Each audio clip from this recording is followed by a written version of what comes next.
안녕. 오늘은 6학년입니다. 6학년 국어 하겠습니다. 아유, 그래요. 6학년 국어가 시작되고 있습니다. 자, 여기가 6학년. 자, 선생님께 최연아입니다. 이러면서 글을 쓰고 있어요. 선생님께 고마운 마음을 전달하고 있네요. 자, 선생님께서 어떻게 국어 공부를 가르치셨냐 방법이 두 가지가 나오는데요. 여러 가지 재밌는 방법을 알려주셨고 그 다음에 이해가 되지 않은 부분은 없는지 더 알고 싶은 것은 있는지 물어봐 주시고 진지하게 들어주셨다. 선생님의 가르침이 이런 식이었네요. 그러면서 선생님이 국어 공부가 이렇게 더 좋아지게 됐기 때문에 선생님을 만난 것이 행운이라고 생각을 한 거예요. 선생님 덕분입니다. 이러면서 선생님께 고마운 마음을 전하고 있습니다. 아직 마음을 나누는 글이죠. 자, 이런 상황은 뭐였냐? 선생님 덕분에 국어 공부를 좋아하게 된 겁니다. 나에서는 이제 좀 간단하게 쭉 정리가 돼 있는데요. 여기서는 카톡 같은 내용이죠. 요거는 미안해, 뭔가 사과하는 건데요. 카톡으로 전달을 하고 있습니다. 화해하는 느낌. 자, 그 다음에 표현 방법이 어떻게 다르냐. 가는 공손하게 말했고, 선생님께 하는 말이니까.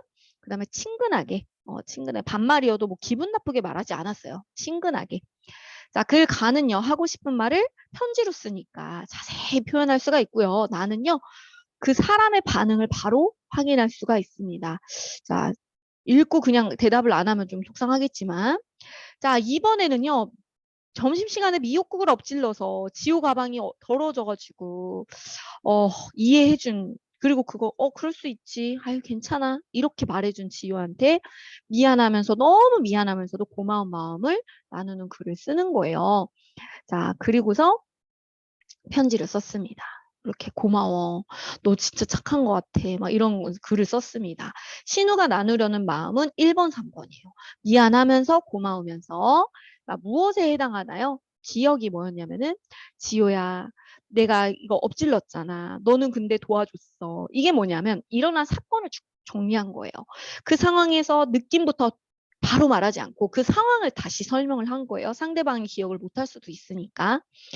자, 너무 당황스러워서 그러면은 어쩔 줄 모르죠. 당혹스럽다, 당황스럽다 비슷한 말입니다. 자, 고려할 점. 이렇게 사과하고 고마워하는 이런 글을 쓸 때 고려할 점이 아닌 것은 일어난 사건에 대한 다른 사람의 생각을 왜 떠올려, 그지? 다른 사람의 생각이나 행동을 떠올릴 필요는 전혀 없습니다. 알겠죠? 요거는 넘어가고요. 자, 그 다음에 주어라, 또 주어라. 정약용이 아들들한테 글을 쓰고 있어요. 그래가지고 어, 쭉 내용을 보다 보면은 이런 일, 다른 사람을 돌봐주고 안부 묻고 챙겨주고 이래라. 좀 약간 리더자의 모습인데요. 이런 거는. 그리고 너희가 사람의 본분을 망각하진 않았는지 걱정이다. 응? 내가 아들한테 너희들이 행동을 제대로 하는지 걱정이다. 자, 그 다음에 절로 마음이 평안하고 기분이 화평해진다. 이게 뭐냐면은 남의 은혜를 받고자 하는 생각, 내가 뭔가 베풀었을 때 돌아오는 거를 바라면서 하면 안 된다.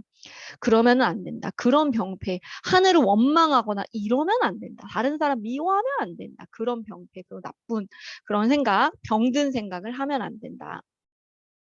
그리고 나서 어, 여러나 밥을 끓이지 못하고 있는 집이 있을 텐데 너무너무 가난한 집을 얘기합니다. 예전에 진짜 이런 집이 많았습니다. 그래가지고 아직 끼니를 못 때우는 그런 집들이 있었죠. 자, 이 글을 쓴 목적은 두 아들의 마음가짐을 걱정하는 마음을 전하려고. 자, 뭘 걱정했냐? 다른 사람의 도움을 받기만 바라는 거 아니냐, 니네. 그러면 안 된다.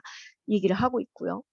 자, 사람의 본분이 뭐냐면은 본분을 망각하지 마라. 그게 사랑의 본분이다. 그 전 앞 내용입니다. 어려움에 처한 사람을 돕는 거예요. 자, 바라는 일이 쭉쭉 나오고 있는데 3번은 아니에요. 부모가 없는 아이들을 대신 돌봐줘라. 이런 것까지는 아닙니다. 이게 얘네들도 아직 어린데 그런 것까지는 아니고요. 그냥 그 밑에 보면은 병들어 약을 먹일 만한 사람에게는 한 푼의 돈이라도 쪼개어 약을 지을 수 있도록 도와주어라. 뭔가 어른을 공경해라. 이런 작은 우리가 실천할 수 있는 그런 거였어요. 자, 그 다음에 이제 남이 어려울 때 자기는 은혜를 베풀지 않으면서 남이 은혜를 베풀기만 바란다. 아, 이런 근성은 나빠, 나빠. 이렇게 나쁜 오기 근성, 고집스러움이 나쁘다. 이런 얘기를 했고, 먼저 베풀어라. 또 받을 생각은 그냥 하지 말고, 받게 되면 감사해라. 이런 내용인 것 같습니다. 어, 이런 소리 입 밖에도 내지 마라. 지난번에 저렇게 해줬는데, 아유, 그런 마음이 들 수 있거든, 사람은. 근데 입 밖에도 내지 마라. 그랬습니다. 그래가지고, 다른 사람을 걱정하고, 아끼고, 베풀고, 배려해라. 이게 정약용이 원하는 거였고요. 다른 사람을 뭐 자랑스러워해라. 이런 것까지는 아니었습니다. 이런 것까지는 아니었고.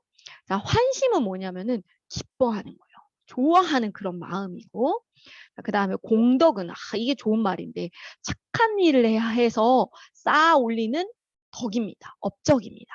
자, 근성은 근자가 뿌리 근이거든요. 뿌리가 깊게 박힌 근인데 성질인데요. 나쁜 뜻일 때도 있고 좋은 뜻일 때도 있습니다. 나쁜 뜻일 때가 좀 많죠. 뿌리 박힌 나쁜 습관을 말할 때 근성이라고 합니다. 자, 기억과 같은 말에서는요. 나는 지난번에 이렇게 도와줬는데 안 해주네. 이러면 어떻게 된다고? 쌓아놓은 공덕이 하루아침에 사라져 버리는 거다. 이건 사라져 버리는 거다. 결국 하고 싶은 말은 바라지 마. 먼저 그냥 베풀어. 계산하지 말고 베풀어. 와, 이게 쉬운 게 아닌데, 그지? 선생님도 이거 보면서 배우네요. 자, 그 다음에 나누는 글을 써본 경험을 한번 떠올려 봅시다. 효진이가. 고생하시는 경찰분들께 우리 집에 고마운 마음을 전하는 글을 썼다. 이러면 정말 행복해하죠. 예, 표현을 해줘야 돼요. 말이라도. 자, 국어 공부를 어떻게 가르치셨냐면 읽기와 쓰기 할 때 여러 가지 재밌는 방법을 알려주셨고 이해가 안 되는 부분 없는지 물어봐 주시고 진지하게 들어봐 주셨다고 합니다. 자, 그 다음에 3번으로 가볼게요. 이 글을 쓴 목적은요. 감사하려고 한 거예요. 자, 지호야, 막 이랬습니다. 자, 편지를 쓴 사람은 마지막에 신우라고 나오나요? 신우야. 첫 부분에 나오네요. 편지를 받은 사람이 지호였고요. 그 다음에 5번에서 기억에 대한 설명. 아까 당황스러워서 내가 고맙다는 말을 못했어. 그러면서 이 부분은 마음을 나누려고 표현하는 부분입니다. 미역국 사건이 있었잖아요. 미역국. 자, 그 다음에 이제 정약용 발음이 잘 안 되네요.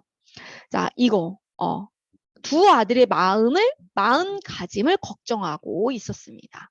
은혜를 받고자 하는 마음을 버리면 좋은 점이 많죠. 마음이 화평해지고 평안해지고 하나님을 원망하는 마음이 없어지고요. 이거 아니지. 다른 사람 미워하는 마음도 없어지는데 이건 아니에요. 우리는 이제 본능적으로 죄성이 있어가지고 받고 싶은 마음만 계속 있어요. 근데 주는 걸 즐거워해야 돼요. 자, 선생님도 잘 안 되긴 하지만 열심히 해보도록 할게요. 자, 두 아들과 나누고 싶은 마음이 아닌 거, 도움을 바라는 마음, 받고 싶어 하는 마음을 버려라. 굉장히 경계했습니다. 입 밖에도 내지 마라. 막 이랬죠. 자, 알맞은 표기. 이게 맞죠. 이거 됐다는 이게 되었다 할 때 됐다. 이렇게 써야지. 남겨두었다. 그다음 뛴다 할 때는 뛴다. 이렇게 써야 되잖아요. 이렇게 틀린 거 고쳤습니다. 이렇게. 자, 그 다음으로 가볼게요. 자, 밑줄 친 부분을 알맞게 축약하면 줘라. 띄는, 띈다, 눈에 띈다 할 때는 이렇게 씁니다. 자, 어떤 상황이냐면 다음과 같은 상황에서 어떤 마음을 나눌까요? 전학을 가게 됐어. 아쉽죠. 슬픈 마음, 아쉬운 마음, 뭐 이런 거, 서운한 마음 이런 거. 자, 2번에 서연이가 자원을 아껴야겠다고 생각한 까닭이 있었습니다. 이게 뉴스를 딱 보다 보니까 무분별하다는 거는 생각 없이 행동하는 거예요. 자연이 파괴됐어. 벌목은 이제 나무를 베어가지고 막 이제 자원을 만들긴 한 건데, 이제 학용품을 분실 보관함에서 쌓여 있다는 건 뭐예요? 애들이 안 찾아가. 이거를 아끼지 않는다는 거. 자원을 아끼지 않아요. 충분히 살 돈이 있더라도 아끼는 마음이 중요합니다. 아껴야 돼요. 서연이가 친구들에게 마음을 나누는 글을 썼다면 나누려는 마음은 안타까운 마음을 쓰는 거예요. 안타깝다. 어떻게 하면 내 마음을 전할 수 있을까? 안타깝다. 자, 생각할 점이 아닌 거, 친구의 글은 별로 생각하지 않아도 되고요. 이제 내가 쓸 거, 나누려는 마음과 내가 쓸 거에 대해서 집중하면 됩니다. 자, 최연아, 저 선생님 국어쌤 감사해요. 이 내용 쭉쭉 나오는데 연아가 국어를 싫어했었어. 그런데 고마운 마음, 선생님 덕분에 국어를 좋아하게 된 거예요. 그 다음에 하고 싶은 말을 이렇게 편지로 쭉 쓰면은 자세하게 쓸 수 있어요. 문자 메시지로 쓰면은 반응을 바로 할 수 있어. 상대방, 자신의 생각이나 느낌을 전달도 더 빨리 할 수 있고요. 반응도 바로 확인할 수 있습니다. 상대방은 어떻게 생각하는지. 그 다음에 이 글을 쓴 목적은 더럽히게 돼서 미안하다. 친구 가방을 더럽히게 돼서 미안하다. 그리고 자신을 이해하고 도와준 친구에게 고맙다. 고마움을 나누려고 한 겁니다. 자, 기억에 대한 설명이 뭐였냐면 미역국 엎지르고 막 이런 멍하니 서 있어서 그때 자기 이제 상황을 쭉 설명하고 있죠. 일어난 사건에 대한 자신의 생각, 행동을 표현한 겁니다. 자, 수고했어요. 이번 주도 화이팅!